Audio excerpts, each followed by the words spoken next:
আপনার যখন ডিপ্রেশন লাগবে আপনি তখন ফিলিস্তিনের গাজার কথা স্মরণ করবেন, যে আমার ঘরে এখনো বোমা পড়ছে না, আমার মসজিদে এখনো ভেঙে দিচ্ছে না, আমাকে নামাজে গেলে কেউ ধাক্কা দিয়ে বের করে দিচ্ছে না, আমি তো এখনো শান্তিতে ইবাদত করতে পারি। ঠিক কিনা বলেন?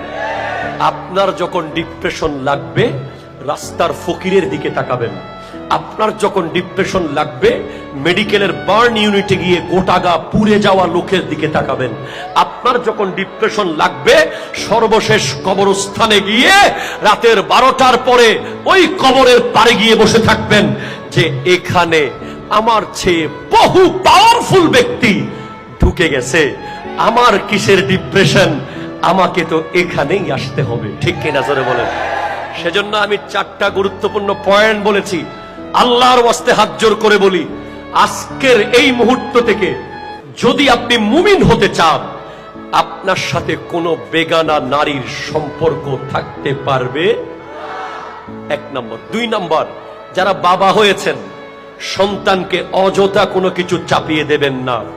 অমুকের পোলা কি হয়েছে আমার দরকার নাই, অমুকের পোলা যা হবে হোক, আপনার ছেলে সৎ এবং নিষ্ঠাবান হওয়াই দরকার। ডাক্তার ইঞ্জিনিয়ার পরে আগে মানুষ বানান। ঠিক কিনা জোরে বলেন?